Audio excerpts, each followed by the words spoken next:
In the frigid depths of the early 18th century, a storm was brewing that would reshape the map of Europe and shatter the foundations of an empire. Picture a young, ambitious Russian Tsar named Peter, burning with a single, obsessive dream: to carve a window into Europe through the frozen Baltic shores. Across the frozen battlefields, his relentless gaze was fixed on one prize: breaking the seemingly invincible Swedish Empire that had dominated Northern Europe for generations. The Great Northern War was not just a conflict. It was a transformative crucible that would forge a new European power, turning a relatively obscure Russian realm into a continental superpower. Imagine the clash of steel, the thunder of cannon, and the desperate struggles of armies fighting not just for territory, but for the very soul of an emerging nation. This was a war that would see the rise of Peter the Great and the fall of Sweden's imperial might, a conflict that would echo through the centuries and fundamentally alter the balance of power in Europe. From the snow-covered plains of Livonia to the strategic harbors of the Baltic, this was a war that would be decided by military genius, raw determination, and the unyielding spirit of nations on the brink of historical transformation. The Great Northern War was about to begin, and nothing would ever be the same again. Let's meet the key players in this epic saga. On one side stood the ambitious Tsar Peter I of Russia, also known as Peter the Great, whose vision was to modernize Russia and secure access to the vital Baltic Sea. Alongside him were Frederick IV of Denmark, Norway, and Augustus II the Strong, the Elector of Saxony and King of Poland, Lithuania. Their common adversary was the Swedish Empire, under the young and resolute King Charles XII. In the year 1700, these nations sensed a golden opportunity. Sweden, under the relatively inexperienced Charles XII, seemed vulnerable. Denmark, Norway, Saxony, and Russia formed a formidable alliance, their objective clear: to challenge and eventually dismantle the Swedish hegemony that had dominated the region for decades. The war ignited with a threefold attack. Norway launched an offensive against Swedish Holstein-Gottorp, a crucial ally of Sweden. Simultaneously, Saxony advanced through Swedish Livonia, and Russia moved into Ingria, laying siege to key fortresses like Narva. The stage was set for a dramatic confrontation. However, the Swedish response was both swift and formidable. In August 1700, the Battle of Trevendel saw the Swedish forces repelling the Danish invaders with remarkable efficiency. Just a few months later, in November, the Battle of Narva became a legendary testament to Charles XI's military genius. Despite being outnumbered, the Swedish army delivered a crushing defeat to the Russian forces, showcasing superior tactics and discipline. But Peter the Great was no ordinary leader. Undeterred by the early setbacks, he embarked on a mission to modernize Russia's military and administrative structures. Recognizing the need for a professional army and a strong navy, Peter initiated sweeping reforms that would lay the groundwork for future Russian successes. One of Peter's most pivotal moves was the founding of St. Petersburg in 1703. Strategically positioned on the Neva River, near the Gulf of Finland, this new city was intended to be Russia's gateway to the West. Construction began amidst harsh conditions, symbolizing Russia's determination to secure access to the Baltic Sea and break the Swedish monopoly over the region. Meanwhile, Charles XII wasn't content with merely defending Sweden's territories. Driven by ambition and military prowess, he launched a bold campaign into the Polish-Lithuanian Commonwealth. His goal was to dethrone Augustus II the Strong and install a pro-Swedish ruler, thereby expanding Swedish influence and weakening the coalition. The Swedish army, under Charles's brilliant leadership, achieved significant victories at the Battle of Klisow in 1702 and the Battle of Pultusk in 1703. These triumphs not only boosted Swedish morale, but also paved the way for the decisive Battle of Frostad in 1706. Employing innovative tactics akin to the ancient Battle of Cannae, the Swedes executed a double envelopment, leading to a catastrophic defeat for the Saxon and Polish forces.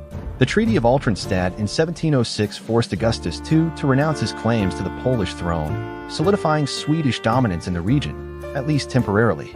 Charles XII wasn't alone on the battlefield.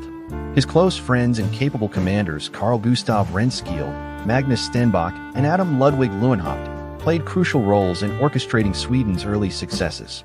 Their combined expertise and unwavering loyalty to Charles ensured that Sweden remained a formidable force against its adversaries. However, the tides of war are ever-changing. Peter the Great, having meticulously rebuilt and reformed his military, sought vengeance for the earlier defeats. The Russian forces, now more disciplined and better equipped, began a steady resurgence.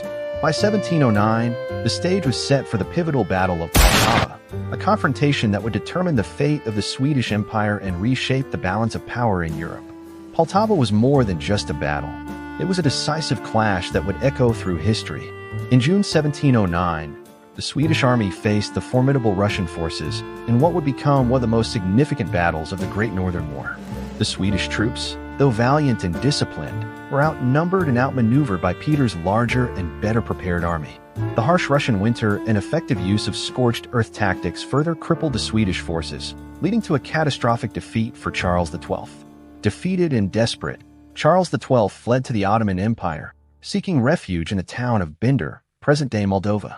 His absence left Sweden vulnerable, and the anti-Swedish coalition seized the opportunity to press their advantage. The Great Northern War, which had already been raging for nearly a decade, was far from over. With Sweden's strength waning, new powers like Hanover, Brandenburg-Prussia, and even Great Britain joined the coalition. George I of Great Britain seeking to protect Hanover, and Frederick William I of Brandenburg-Prussia, eyeing the Oder estuary, expanded the coalition's military might. This diversification of the alliance further isolated Sweden and tilted the balance firmly against the Swedish Empire. An intriguing twist in the war was the involvement of Ivan Mazepa, the Ukrainian hetman.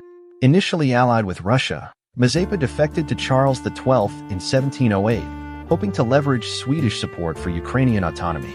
His collaboration with the Swedish king, however, ultimately ended in failure after the decisive defeat at Poltava, leading to his exile in the Ottoman Empire. Back in the Baltic, the Russians continued their relentless push, capturing key strongholds like Viborg and solidifying their control over the Baltic provinces. Peter the Great's strategic brilliance ensured that Russian access to the sea was secured, fulfilling his long-held ambitions and laying the foundation for Russia's emergence as a Baltic power. Charles XII's time in the Ottoman Empire was fraught with tension. The Ottoman Empire, wary of Swedish influence and intervention, clashed with Russia in what became known as the Pruth River Campaign. Although Peter the Great narrowly escaped defeat, the ensuing Treaty of Adrianople in 1713 forced Russia to make significant concessions, including the withdrawal of Russian forces from Ottoman territories and allowing Charles XII to return to Sweden. Charles XII returned to a weakened Sweden, determined to continue the fight. His indomitable spirit led him to launch Norwegian campaigns in an attempt to force Denmark-Norway into peace and block Great Britain's access to the Baltic Sea. These campaigns, however, were met with fierce resistance.